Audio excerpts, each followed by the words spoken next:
Hello दोस्तों, नमस्कार। एक बार फिर से स्वागत है आपके अपने यूट्यूब चैनल देव जी के ट्रिक्स में। तो दोस्तों, यहाँ पर देख सकते हैं कि डेली ये क्लास आपकी होती है 8:50 में हिंदी की है, जिसमें से आपका टेस्ट सीरीज आपकी है। कुल मिला के देखा जाए तो आपका डेली टेस्ट आपको कराया जाता है। चलिए, राधे राधे भैया, राधे राधे, खुश रहिए। तो चलिए आज देखते हैं कि आप लोगों में 35 नंबर किसके आ रहे हैं। ठीक है, बिना माइनस मार्किंग के होंगे। 35 नंबर आपको लाना होगा। ठीक है, रेडी हैं? तो चलिए स्टार्ट करते हैं। राधे कृष्णा, राधे राधे। पहला क्वेश्चन है, प्रश्नवाचक सर्वनाम का उदाहरण आपको बताना है। प्रश्नवाचक सर्वनाम का उदाहरण आपको बताना है। यहाँ पर देखिए, आपसे जो दिया है संबंध में होता है, वे आपका होगा नहीं, आप भी नहीं होगा, तो आप कहेंगे सर यहाँ पर जो दिया गया है आपसे कौन, ऑप्शन नंबर आपका सी, जो आपका कौन दिया गया है ना। कौन जो आपका है WH वर्ड में जो आपके होते हैं वो कैसे होते हैं, प्रश्नवाचक होते हैं। तो ऑप्शन अगर आपका सी सबका आ गया है, इसमें कोई दिक्कत नहीं है ना। ऐसे क्वेश्चन तो आपको बिल्कुल से हवा बौखा में निकल जाएंगे। जिन संज्ञाओं की विशेषता बताई जाती है उनको क्या कहते हैं। क्वेश्चन नंबर आपका दूसरा है और आपसे कह रहा है कि जिन संज्ञाओं की विशेषता बताई जाती है उनको क्या कहते हैं। जय भीम, नमो बुद्धाय। यहाँ पर देखिए दूसरा नंबर है और दूसरे की अगर बात कर लेते हैं तो ऑप्शन क्या बनेगा। यहाँ पर जिन संज्ञा, अर्थात संज्ञा की जगह कोई आपका नाम हो सकता है, कुछ भी हो सकता है। अर्थात ये क्या होते हैं, विशेष होते हैं जो संज्ञा की जगह प्रयोग होंगे। अर्थात जैसे हमने कहा कुत्ता काला है ना, क्या है कुत्ता, यहाँ पर क्या है काला है, तो कुत्ता क्या हो गया, विशेष हो गया। कुत्ता ये संज्ञा का भी कार्य करेगा, तो इसका मतलब ऑप्शन आपका बी आ रहा है, तो बिल्कुल सही हो जाएगा। अगला क्वेश्चन आपसे कह रहा है निम्नलिखित में से कौन शब्द है जो आपका विशेषण है। चलिए विशेषण की पहचान करना है। 3 नंबर दिया गया है, अर्थ है, अवलंब है, आदिम है और अपमान दिया गया है। 3 नंबर की अगर बात करते हैं तो ऑप्शन में से क्या हो जाएगा। चलिए यहाँ पर देख सकते हैं, अर्थ तो आपका होगा नहीं। यहाँ पर देखिए अवलंब दिया है, सहारा, इसमें भी कोई नहीं है। अपमान दिया, ये भी कोई साधारण ही शब्द आपका है। लेकिन जो आपका आदिम, अर्थात कह सकते हैं गुण की बात हो रही है, ये आदिम लोग हैं, है ना। कहीं ना कहीं बोलेंगे आदिम लोग हैं, अर्थात पुराने लोग हैं, अर्थात पुराने ख्यालात के हैं, अर्थात इन्हीं को गुणों की आपकी बात होगी। तो इसलिए आपका आदिम जो ऑप्शन आ रहा है यहाँ पर आपका सी नंबर राइट हो जाएगा। अगला क्वेश्चन दिया गया है और आपसे कह रहा है 4 नंबर में, वह भला आदमी चला गया, वाक्य में से विशेष आपको बताना है। आपसे कह रहा है वह भला आदमी चला गया, आपसे विशेष से पूछा गया है और विशेष आपका होगा क्या। 4 का ऑप्शन देखिए आज आने शुरू हुए हैं, वह भला आदमी चला गया। देखिए 4 की अगर बात करते हैं तो वह भला आदमी चला गया, सही कौन सा हो जाएगा। वह शब्द होगा, ये सर्वनाम का कार्य कर रहा है। भला क्या है, यहाँ पर गुण है ना। भला क्या है, गुण है, और गुण होगा तो इसका मतलब ये विशेषण हो जाएगा। चला जाना एक क्रिया हो जाएगा, तो बचा क्या आपके पास, आदमी की तो बात हो रही है। तो जब आदमी की बात हो रही है तो विशेष क्या हो जाएगा, आदमी हो जाएगा, अर्थात ये संज्ञा या सर्वनाम हो सकता है। अगला है लिंग किस भाषा का शब्द है। लिंग किस भाषा का शब्द है, 5 नंबर आपसे कह रहा है। चलिए, लिंग हिंदी भाषा से है, अंग्रेजी से है, संस्कृत से है या जर्मन से है। क्वेश्चन नंबर आपका 5 है और 5 का ऑप्शन भी देखिए आपका आ रहा है। यहाँ पर जो आंसर आपका बनेगा कौन सा हो जाएगा, ये संस्कृत भाषा से लिया गया है। किस लिया गया है, आपकी संस्कृत भाषा से लिया गया है। यहाँ पर जो आंसर है वो आपका सी नंबर है, यहाँ पर राइट हो जाएगा। अगले क्वेश्चन को आते हैं। क्वेश्चन दिया गया है, वह लाचार है क्योंकि वह विकलांग है या वह अंधा है, कुछ भी आप कह सकते हैं। वाक्य में से अव्यय का प्रकार बताना है कि यहाँ पर जो आपका अव्यय का प्रकार होगा इनमें से क्या होगा। संकेत हो जाएगा, कारणवाच्य हो जाएगा, परिमाण हो जाएगा या समुच्चय हो जाएगा। तो कुछ ऑप्शन तो काटना शुरू कर दीजिए कि परिमाण आपका हो नहीं सकता, नापने तोलने की बात है नहीं है। समुच्चय बोधक आपका है नहीं क्योंकि 2 या 2-3 लोगों की बात हो नहीं रही है। यहाँ पर संकेत अगर हम बात करें कि किसी की ओर इशारा कर रहे हैं, लेकिन आपसे दिया है वालाचार है क्योंकि मतलब ये हो गया कारण, है ना। क्या हो गया, कारण। तो इसका ऑप्शन क्या होगा, बी नंबर अगर आ रहा है तो आप अपने नंबर में आप लोग बढ़ा सकते हैं, ऑप्शन आपका बी बनेगा। क्वेश्चन नंबर आपका 7 है, विनय, व्यंग, उपहास, है ना, व्यक्त करने के लिए किस विराम चिन्ह का प्रयोग करते हैं। देखो विनय मतलब होता है ना, अगर विनम्रता से बात की जाए, विनय हो गया, व्यंग हो गया, उपहास हो गया। तो जब भी ऐसे आपके शब्द होते हैं इनको व्यक्त करना होता है तो ये जो विराम चिन्ह होता है वो कौन सा होता है, विस्माद बोधक होता है ना। विस्माद बोधक ऑप्शन आपका बी नंबर राइट हो जाएगा। चलिए अभी तक तो बिल्कुल सब कुछ सही आ रहा है और सबके जवाब भी सही आ रहे हैं। यहाँ पर आगे बढ़ते हैं। क्वेश्चन दिया गया है, कह रहा है 8 नंबर में, पुल्लिंग और स्त्रीलिंग को कौन सा विषम जोड़ा संयोजन आपका है। कौन सा विषम संयोजन है, अर्थात जो मैच न कर रहा हो। देख सकते हैं 8 नंबर में पहले ऑप्शन को देखिएगा, कह रहे हैं प्राचार्य का देखो प्राचार्य है, मतलब पहला तो सही है। मोर का देखो मोरनी है, आप कहेंगे सही है। सेवक का सेविका दिया है, आप कहेंगे ये भी सही है। श्याम का श्यामी दिया गया है, श्याम का श्यामी जो दिया गया है यहीं से आपको क्या हो जाएगा, गलत हो जाएगा। तो ऑप्शन मिल गया है आपका डी नंबर। अगला क्वेश्चन बताइएगा 9 नंबर है कि कौन शब्द आपका हमेशा बहुवचन में प्रयुक्त होता है। चलिए सभी का वेलकम है, स्वागत है, अभिनंदन है। यहाँ पर देखो दिया है हमेशा बहुवचन में हस्ताक्षर होता है, समाचार पत्र होता है, चिड़िया होता है या तिजोरी होता है। तो आप कहेंगे सर यहाँ पर देखो तिजोरी हटा दीजिए, चिड़िया हटा दीजिए। तो आप कहेंगे हस्ताक्षर जो आपके होते हैं वह हमेशा बहुवचन में ही होता है। हस्ताक्षर, प्राण, आंसू, ये सब आपके होते हैं किसमें, हमेशा बहुवचन। तो ऑप्शन क्या बनेगा, ए नंबर आपका हो जाएगा। अगला क्वेश्चन आपसे दिया है, वह अच्छा है। इस वाक्य में वह जो आपका सर्वनाम है कैसा है।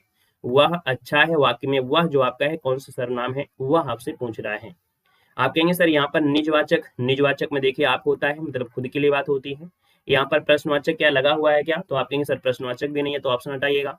वह हमें यहाँ पर देखिए पुरुषवाचक दिया और निश्चयवाचक में है। हमने कहा था कि कभी कभी आपको पता होना चाहिए कि यह और वह जब सर्वनाम हम पढ़ रहे होते हैं, संख्या जो आपकी सर्वनाम की होती है उसमें यह और वह जो होते हैं ये आपकी निश्चयवाचक सर्वनाम में आते हैं। तो ऑप्शन आपका डी यहाँ पर आ रहा है, तो आपका जवाब बिल्कुल सही बनेगा। क्वेश्चन नंबर आपका 11 है, मुझसे चला नहीं, मुझसे नहीं चला जाता वाक्य में भाव पूछा गया है। अब यहाँ पर देखिए 11 नंबर का ऑप्शन लगभग सभी का सही है ना। यहाँ पर देखा जाए तो आप कहेंगे सर मुझसे चला नहीं जाता, मतलब ये भाव को दर्शा रहा है, मतलब ऑप्शन आपका बी नंबर राइट हो जाएगा। अगला क्वेश्चन दिया गया है, कमला ने शांति को पुस्तक दी वाक्य में से कह रहा है कौन सी क्रिया है। कमला ने शांति को पुस्तक दी वाक्य में क्रिया पूछा गया है। अब आपको बताना है कि 12 नंबर में यहाँ पर देखो दिया है अकर्मक क्रिया है, भविष्यकालीन क्रिया है, पूर्ण द्विकर्मक क्रिया है और संयुक्त क्रिया है। क्वेश्चन को समझिएगा तभी इसका आंसर लगा सकते हैं। बाकी बातों से बतासे बनाए जा सकते हैं, है ना, बातों से बतासे बनाए जा सकते हैं लेकिन पेट नहीं भरे जा सकते हैं। इसलिए यहाँ पर दे सकते हैं अकर्मक क्रिया नहीं होगा, क्योंकि यहाँ पर पुस्तक भी आपको दिया गया है ना, और कहीं ना कहीं शांति भी आपको दिया गया है। तो कुल मिलाकर यहाँ पर देखा जाए तो भविष्यकालीन से होगा नहीं, अकर्मक नहीं होगा। दो ऑप्शन आपके हैं, या तो पूर्ण द्विकर्मक क्रिया होगी या तो आपकी संयुक्त क्रिया होगी। चलिए कौन सा आंसर लिया जाए, तो देखो यहाँ पर दिया है कौन सा, पूर्ण द्विकर्मक और संयुक्त क्रिया। संयुक्त क्रिया दिया है मान लो, लेकिन जब आपके पास ऐसा भी ऑप्शन दे कि नहीं यहाँ पर दो कर्म आपको मिल रहे हैं, है ना, देखो एक आपका कमला ने के साथ यहाँ पर कर्ता भी हुई है और शांति को है और आपका पुस्तक दिया गया है, तो पूर्ण रूप से देखिए पुस्तक तो आपका कर्म है ही है, लेकिन शांति को दिया अर्थात ये भी यहाँ पर जो कार्य कर रहा है वो भी कहीं ना कहीं आपके जो भी है वो भी कर्म कह रहा है। तो यहाँ पर दो जो आपके हैं पूर्ण द्विकर्मक क्रिया कहलाएगा। ऑप्शन नंबर आपका सी यहाँ पर राइट हो जाएगा, याद रखिएगा। शांति जो दिया गया है ना, ये शांति जो दिया गया है और आपकी जो पुस्तक है ये आपके द्विकर्मक है। यहाँ पर आंसर आपको सी देना है। धातु शब्द का अनेकार्थी नहीं होता है, धातु शब्द का अनेकार्थी नहीं होता है। तो धातु शब्द का अनेकार्थी में देखिए यहाँ पर वीर भी होता है, प्रकृति भी होता है और स्वर्ग भी होता है, लेकिन वृक्ष नहीं होता है। क्या वृक्ष नहीं होता है, तो ऑप्शन आपका डी नंबर राइट हो जाएगा। ठीक है, हाँ बिल्कुल सही है कि आपको ऑप्शन के अनुसार देखना होता है कि ऑप्शन क्या कह रहा है। जब भी कभी पेपर कोई भी सॉल्व करिए, चाहे वो हिंदी का हो चाहे जीके का हो, ऑप्शन जो सटीक ज्यादा लग रहा हो वही आपको सही करना है, क्योंकि आयोग जो होता है वो ज्यादा बेस्ट आंसर को और ध्यान देता है। अमीर लोगों को पैसे की क्या चिंता वाक्य में से आपसे कह रहा है समानार्थी शब्द जो आपका होगा क्या हो जाएगा। आपको बताना है सर समानार्थी जो दिया गया है क्या, चिंता का। अब आप ये बताइएगा चिंता का समानार्थी क्या हो सकता है। समानार्थी मतलब एक प्रकार से पर्यायवाची। तो यहाँ पर आप कहेंगे 14 नंबर में जो आपका दिया है चिंतन तो होगा नहीं, चिंता भी नहीं होगा, और चिंता मतलब होता है परवाह। बोलते हैं ना हमको कोई परवाह नहीं है, हमें कोई चिंता नहीं है। मॉडल पेपर में हम पास हो चाहे ना पास हो, एग्जाम में पास हो चाहे ना पास हो, है ना, क्या दिक्कत है, पैसे तो मिल ही रहे घर वालों से, है ना। और नहीं पास होंगे तो आगे चल के एक बहाना भी होगा कि सरकार ने भर्ती नहीं दिया है, जो पापा काम कर रहे हैं उनका हाथ बटा लेंगे, है ना, मोदी जी 5 किलो राशन सबको दे ही रहे हैं और क्या चाहिए, है ना। तो देखिए ऑप्शन नंबर सी हो जाएगा, ये परवाह मतलब चिंता मतलब परवाह। अगला दिया गया है कंगाल और कंकाल युग्म के सही अर्थ आपको भेद बताना है। कंगाल है और कंकाल है। देखो कंगाल मतलब आपके पास पैसे नहीं है, आपके पास पैसे नहीं है मतलब यहाँ पर निर्धन नहीं कहेंगे, आप कहेंगे दरिद्र। और कंकाल मतलब होता है हड्डी का ढांचा। तो ऑप्शन नंबर आपका बी राइट हो जाएगा। अगला है किस क्रमांक में लोकोक्ति के सामने उसका सही अर्थ आपको दिया गया है। यहाँ पर दिया है किस क्रमांक में लोकोक्ति के सामने उसका सही अर्थ दिया गया है। यहाँ पर देखिए पहला ऑप्शन है अरहर की टट्टी गुजराती ताला दिखावे का बेढंगा शौक। पहला ऑप्शन दिया है, यहाँ पर नहीं होगा। ढाक के वही 3 पात मतलब अंतिम निर्णय, इसका भी मतलब यहाँ से नहीं है कि ढाक के वही 3 पात। देखिए तबेली की बला बंदर के सिर किसी के अपराध का अन्य को दंड देना। यहाँ पर जो आंसर है वो आपका सी हो जाएगा। जब तीनों ऑप्शन पढ़ लेंगे तो ऑटोमेटिक आप रुक जाएंगे कि हाँ यहाँ पर होगा क्या। अगला क्वेश्चन है लोहा मानना इस मुहावरे का अर्थ क्या है। देखो लोहा मनवाना अलग होता है, लोहा मानना अलग होता है ना। तो जब आप पेपर देते देते थक जाते हैं तो आप खुद से लोहा मान लेते हैं, मतलब अपनी हार स्वीकार कर लेते हैं। लेकिन पेपर चाहे कितना भी कठिन हो उसको भी आप लोहा मनवा दोगे, उसको भी पास कर लोगे। मतलब 17 नंबर में जो ऑप्शन दिया गया है किसी की शक्ति को स्वीकार करना, मतलब ऑप्शन आपका बी वाला राइट हो जाएगा, है ना। अभी तक तो ऐसा कोई क्वेश्चन नहीं है जिसमें आपको दिक्कत आई हो। अगला क्वेश्चन आपसे दिया गया है कि किसी कार्यालय द्वारा एक साथ अनेक परिस्थितियों को भेजा जाने वाला जो शासकीय पत्र होता है वो क्या होता है। चलिए, जैसे हम क्या होता है, नोटिफिकेशन भेजा जाता है और आप लोगों के पास एक साथ जाता है और वही नोटिफिकेशन जाता है, अलग अलग तो नहीं जाता है। जो हमारे टाइटल थंबनेल में लिखा होगा वही सबके पास जाता है, मतलब एक ही हो लेकिन सबके पास गया है, इसका मतलब होता है परिपत्र। इसे बोलते हैं परिपत्र, कहते हैं परिपत्र, जिसे सर्कुलर भी बोलते हैं। तो ऑप्शन आपका डी बनेगा। अगला क्वेश्चन है कार्य सूची से संबंधित आपसे पूछा गया है कि कार्य सूची जो आपकी होती है वो क्या होती है। आपसे कह रहा है कि कार्यसूची के द्वारा बैठक के अनुशासित संचालन में सहायता मिलती है। कार्यसूची की सहायता से बैठक के सदस्य जो होते हैं वो बैठक की पूर्व तैयारी निश्चित भी कर लेते हैं। किसी भी संस्था की औपचारिक बैठक की कार्यसूची उस बैठक में चर्चा के लिए निर्धारित विषयों की अग्रिम जानकारी देती है। मतलब यहाँ पर देखा जाए तो आपका डी हो जाएगा। ये सभी चीजें जो कार्यसूची तैयार की जाती है, मान लो कोई आपको फंक्शन करना है, अपने घर में आपकी शादी है ना, तो उसके लिए आपको पहले से ही यहाँ पर, है ना, क्या क्या आपको सब कुछ करना पड़ेगा। हमको किस निमंत्रण देना है, कौन सा कार्ड छपवाना है, कौन सी साड़ी पहनवाना है, कौन से गहने लाना है, कितना दहेज मिल रहा है, ये कार्य सूची पहले से कर लेते हैं कि इतना मिलेगा तो इतना हम यहाँ पर करेंगे। तो कहीं ना कहीं यहाँ पर उपयुक्त सभी आपका आंसर राइट हो जाएगा। अगला है आड़ी प्रत्यय से बना शब्द आपका है क्या। आड़ी प्रत्यय से बना शब्द इनमें से क्या है 20 नंबर में। चलिए, लड़ाकू में देखो आपको दिया गया है तो ये तो आपका होगा नहीं, उड़ा दीजिएगा बिल्कुल से। यहाँ पर उड़नी, तो भैया उड़नी दिया है तो आड़ी की क्या मतलब है। लेकिन अगर बी देंगे पिम्पाड़ी, आड़ी पिम्पाड़ी, ऑप्शन देखो बी नंबर आपका आ गया है, तो आपका आंसर बी हो जाएगा। उप उपसर्ग से बने हुए शब्द समूह में से आपको बताना है जो उप उपसर्ग से बना हो। उपाय है, उपधान है, उपकार है ना। तो आप कहेंगे उद यहाँ पर दिया गया है ना, तो इसको यहाँ से आप हटा दीजिएगा। यहाँ पर देखिए सम्मान है, इसको यहाँ से हटा दीजिएगा।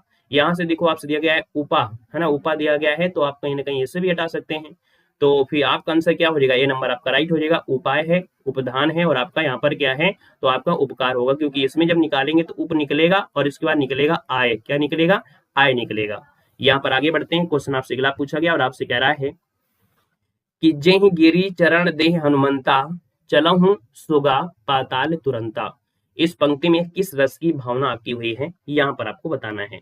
चलिए, यहाँ पर जो आप देना है, आपका जो आंसर बनेगा इनमें से क्या होगा। जेहि गिरी चरण देहि हनुमंता चलहु सुगात पाताल तुरंता। यहाँ पर कौन से रस की भावना व्यक्त हो रही है। चलिए, गुड इवनिंग भैया, गुड इवनिंग। थोड़ा टाइम का ध्यान दिया करें, है ना, टाइम का थोड़ा ध्यान जरूर दिया करें। और यहाँ पर देखा जाए तो आपका आंसर इनमें से जो बनेगा वो आपका होगा क्या। चलिए,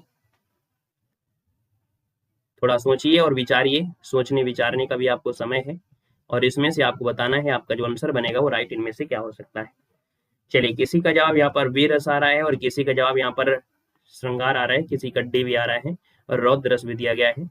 मतलब यहाँ पर देखो आपसे कह रहा है जे ही गिरी, है ना, गिरी मतलब पर्वत, चरण देहि हनुमंता, जिस पर्वत पर हनुमान जी पैर रखकर चले, जिस पर्वत पर हनुमान जी पैर रखकर चले वह तुरंत ही पाताल में धंस जाता है, वह तुरंत ही पाताल में धंस जाता है।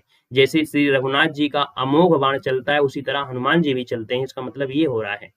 तो आप ये बताइएगा कि आप वीर रस आपका होगा, नहीं, यहाँ पर वीर रस नहीं लगाना है। यहाँ पर श्रृंगार रस होगा, नहीं लगाना है। यहाँ पर रौद्र रस, गुस्सा की बात नहीं हुई, यहाँ भी नहीं कहना। यहाँ पर ऑप्शन देना बी नंबर, अद्भुत है। क्या है ये, अद्भुत रस आपका हो जाएगा। यहाँ पर दे सकते हैं, कह रहा है कि जिस पर्वत हनुमान जी पैर रखकर चले, अर्थात जिस पर से वे उछले थे वह तुरंत पाताल में धंस गया, है ना, पाताल में धंस गया। और जैसे ही श्री रघुवीर अमोघ बाण चलाते हैं उसी तरह हनुमान जी भी चलते हैं, मतलब ये अद्भुत रस की ओर जा रहा है। तो आंसर आपका बी नंबर राइट हो जाएगा। ठीक है भाई, आगे बढ़िएगा। क्वेश्चन आपसे अगला पूछा गया और आपसे कह रहा है कि जहां उपमेय का निषेध करके उपमान का आरोप किया जाए। हमने कहा था निषेध मतलब होता है किसी प्रकार का अंतर ना होना, किसी प्रकार का अंतर ना होना। और किसी प्रकार का अंतर ना होना मतलब ये क्या होता है, रूपक है, उत्प्रेक्षा है, अप्रोहित है, आपका उपलंकार है। अब आपके पास थोड़ी सी विडंबना आई है।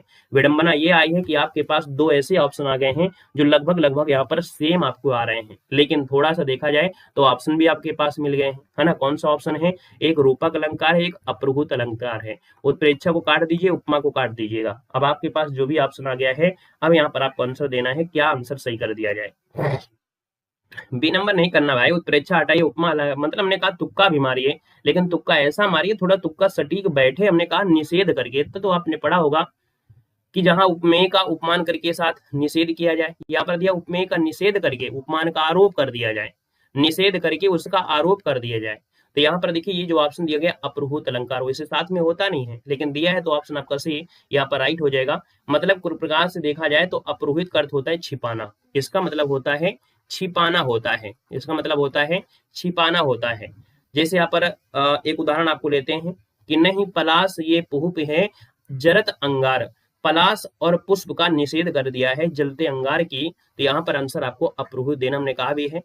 हमने आपको बताया था कि जब निषेध होता है ना, जहां उपमेय में उपमान का निषेध कर दिया जाए तो आपका रूपक होता है, यहाँ पर दिया उपमेय का निषेध करके उपमान का आरोप किया जाए तो यहाँ पर ये अपरूहित होता है। कुछ चीजें आपको रट लेना है, स्क्रीनशॉट लेना, बाद में आपको इसमें डिटेल से जानकारी, मतलब क्या है, अगर अच्छे तरीके से आप पढ़ रहे हैं, अगर हम आपको समझा रहे हैं, आपको उदाहरण दे दिया है ना, और इतना नहीं कि हम एक ही चीज पढ़ा रहे हैं, अलंकार में तो पूरा चैप्टर खत्म होता है, एक एक घंटा लग जाता है, तो स्क्रीनशॉट मारिएगा और बाद में अच्छी तरीके से इसको देखिएगा।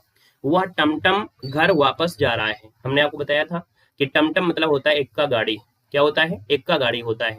तो आप कहेंगे सर एक्का गाड़ी दिया है, तो आप कहेंगे सर टमटम द्वारा घर जा रहा है, ये टमटम से घर जा रहा है। देखिए यहाँ पर बताइए वह टमटम द्वारा घर जा रहा है, ये टमटम से घर जा रहा है, क्या बताएंगे? चलिए यहाँ पर बताना है आपका आंसर क्या हो जाएगा। चलिए टमटम से घर वापस जा रहा है, देखो टमटम मतलब होता है एक्का गाड़ी, और एक्का गाड़ी है तो वो क्या है, साधन है, क्या है, साधन है।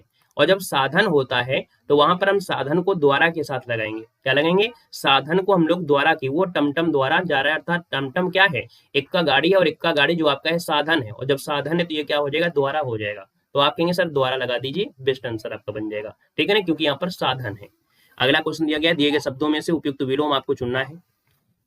हाँ वो ट्रक से घर वापस जा रहा है, लेकिन यहाँ पर टमटम द्वारा होता है टुक टुक। चलिए यहाँ पर विलोम दिया गया है और विलोम कह रहा है दंड का विलोम क्या हो जाएगा। चलिए बताना है दंड जो दिया गया है इसका विलोम क्या होता है।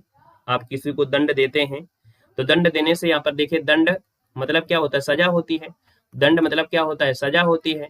तो भाई यहाँ परितोष है, पदोन्नत दिया है, सामान्य और समाप्ति दिया है। इस क्वेश्चन को गलत न करिएगा 25 नंबर में, 25 नंबर का ऑप्शन दीजिएगा भाई जल्दी से।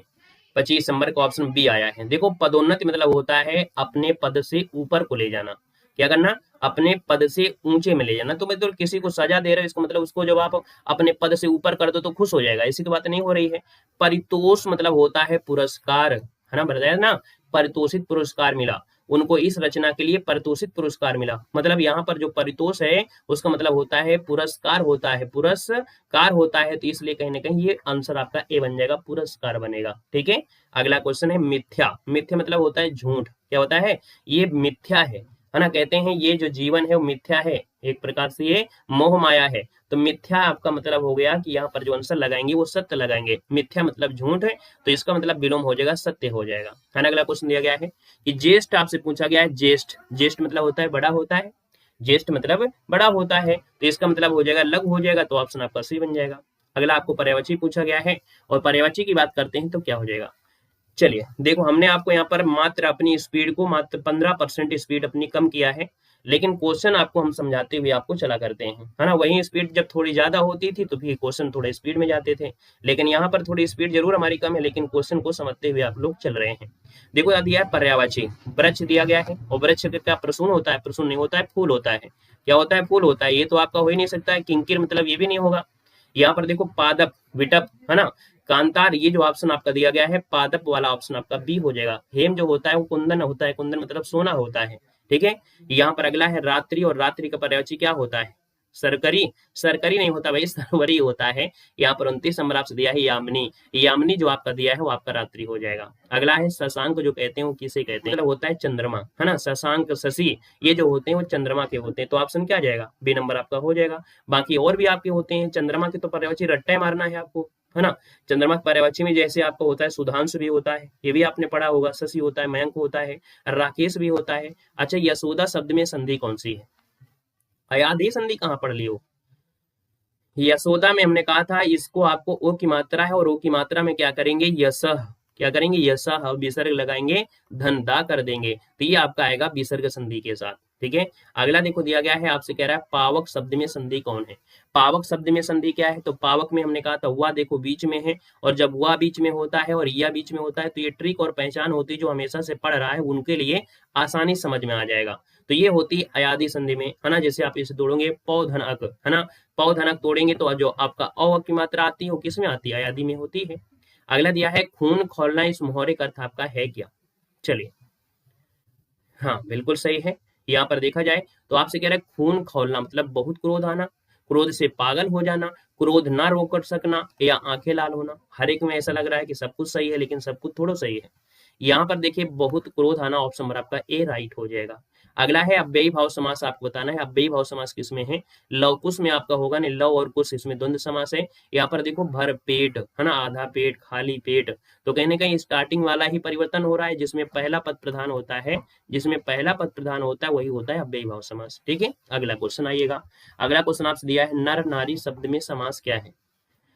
तू ही नर है, तू ही नारी है, और 35 नंबर दिया गया है और इसी की बारी है, मतलब ये हो जाएगा द्वंद्व समास, है ना। यहाँ पर देखो योजक चिन्ह भी लगा है, और नर भी अपने आप में क्या है, प्रधान है, नारी भी प्रधान है, तो यहाँ पर आंसर आपका बी हो जाएगा द्वंद्व समास। अगला है आपसे दिया है प्रोविजनल, है ना, क्या दिया है प्रोविजन, इसका हिंदी रूपांतरण क्या होता है। यहाँ पर इसका हिंदी रूपांतरण होता है उपबंध, या कह सकते हैं व्यवस्था। क्या होती है, उपबंध या व्यवस्था कहते हैं, ऑप्शन नंबर आपका बी बनेगा। अगला है जो भला बुरा ना समझता हो उसके लिए शब्द आपको बताना है। जो भला बुरा ना समझता हो उसे क्या कहते हैं, यहाँ पर बताना है। तो आप कहेंगे सर जिसके दिमाग नहीं होगा, या दूर की बुद्धि नहीं होगी, या जिसके विवेक नहीं होगा, अर्थात अविवेकी। क्या हो जाएगा, अविवेकी, सोचने की क्षमता नहीं है, वो ना जानता है भला क्या है, ना जानता है बुरा क्या है, जब समझेगा ना तो उसे अविवेकी बोलेंगे। अगला क्वेश्चन आपसे कह रहा है, यहाँ पर क्वेश्चन, और क्वेश्चन आपसे कह रहा है जहां मन वाणी और इंद्रियां नहीं पहुंच सके उसे क्या कहते हैं। 38 नंबर का ऑप्शन इनमें से देना है, आपका जो आंसर बनेगा इनमें से राइट क्या हो सकता है, यहाँ पर जवाब देना है। इसका मतलब है जो आपकी इंद्रियों से परे हो, क्या, जो आप के इंद्रियों से परे हो, है ना, उसे कहते हैं। तो आप कहेंगे सर इसका आंसर क्या बन जाएगा, यहाँ पर बी हो जाएगा, अतीन्द्रिय दिया गया है। क्या दिया है, अतीन्द्रिय दिया गया है, मतलब कि इंद्रियों से जो परे हो, है ना, तो यहाँ पर आंसर आपका बी नंबर राइट कर देंगे। अगला क्वेश्चन आपसे कह रहा है कि सर तत्सम शब्द आपको पहचानना है, तत्सम शब्द आपको पहचानना है, यहाँ पर आपको बताना है।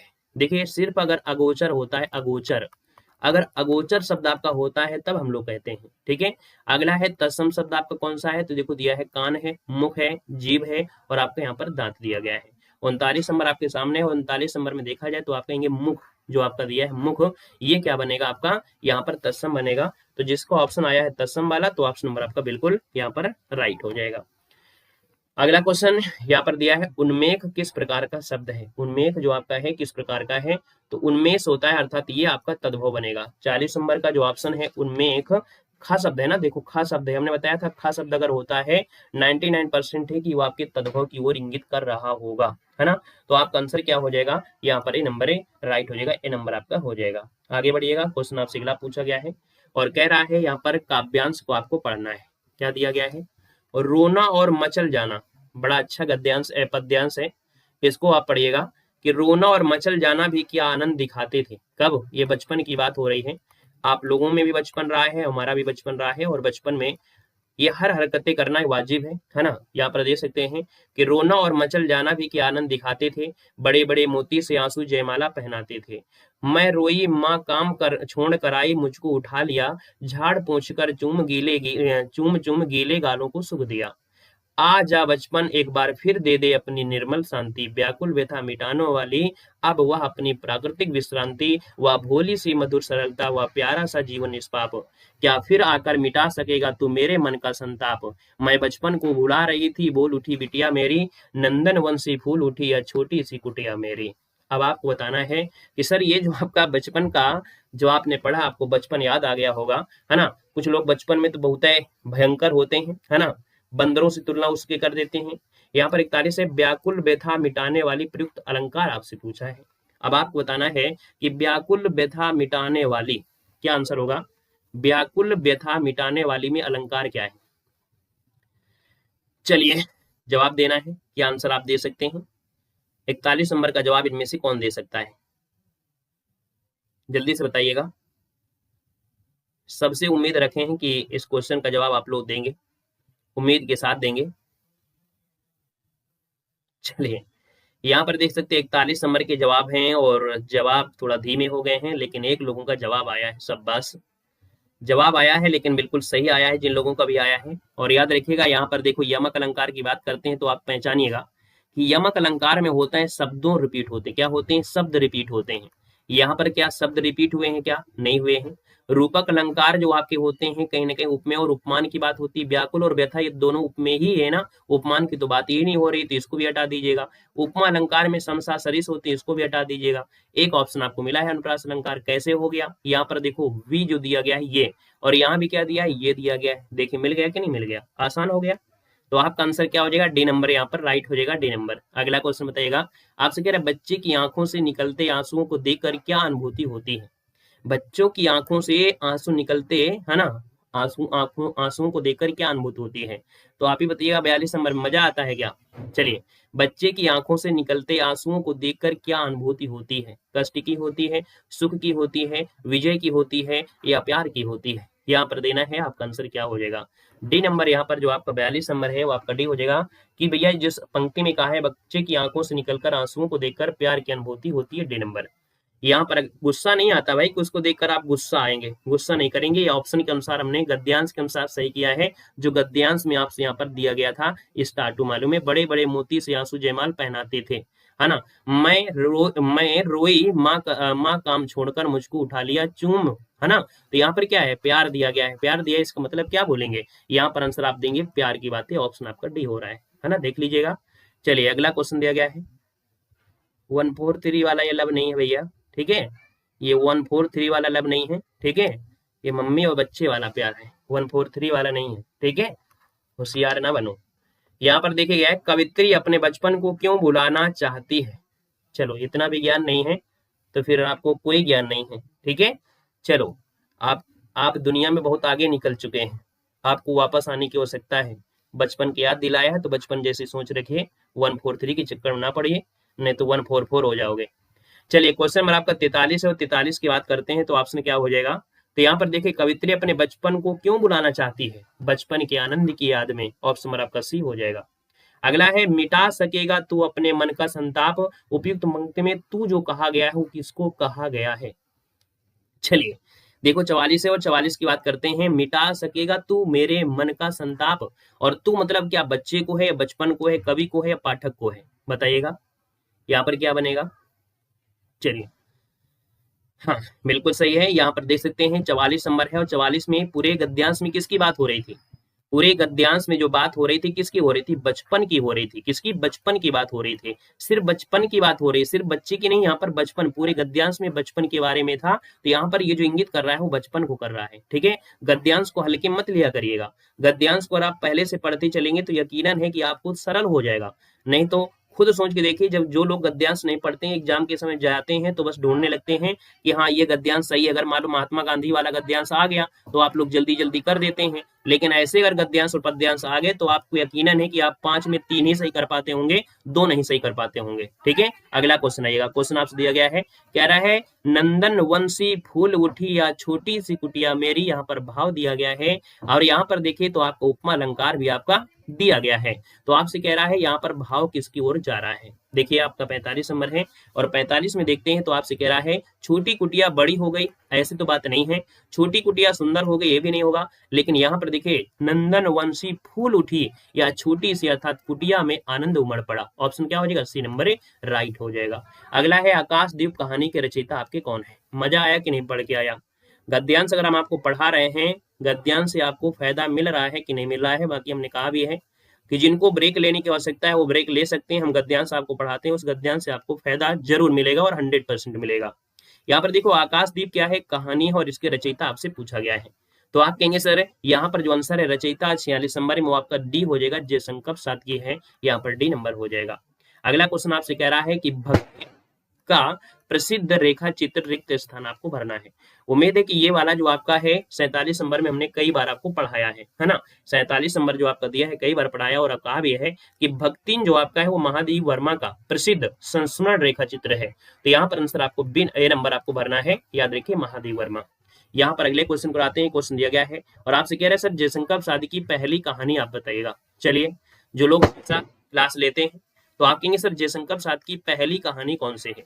हमने कहा जब भी बात होती है तो आपको याद आता है आपका गांव, है ना। क्या होता है, गांव जो आपका है, आपका ग्राम, वो याद आता है। और जब याद आता है तो आप कहेंगे सर ग्राम जो आपकी है जयशंकर प्रसाद की पहली कहानी है। ऑप्शन नंबर आपका बी राइट हो जाएगा। अगला है निम्नलिखित में से कौन सी रचना है जो रामधारी सिंह दिनकर की आपकी है। देखिए, उर्वशी, अंधायुग, पल्लव और निहार, इनमें से कौन सा बनेगा। चलिए, यहाँ पर जवाब दीजिएगा क्या हो जाएगा, तो आप कहेंगे सर उर्वशी, है ना। उर्वशी जो कि ऑप्शन नंबर आपका ए दिया गया है, उर्वशी आपका आंसर है, राइट हो जाएगा। अगला है झरना जो कि काव्य संग्रह है, इसके रचयिता आपसे पूछा गया है। झरना आपसे दिया गया है 50 नंबर में, और झरना किसका है, तो ये झरना आपकी जयशंकर प्रसाद का, हमने जीवन परिचय आपको पढ़ाया था और पूरी रचनाएं हमने जयशंकर प्रसाद की कवर कराया है। महादेव वर्मा का भी जीवन परिचय आपको पढ़ाया है, सुभद्रा कुमार का भी जीवन परिचय आपको पढ़ाया है ना। और जब पढ़ाया है तो आप लोग पढ़ सकते हैं, इनकी रचनाएं भी आप लोग कवर कर सकते हैं। ठीक है, तो आज के लिए इतना ही रखते हैं। धन्यवाद सभी को, जय हिंद, वंदे मातरम।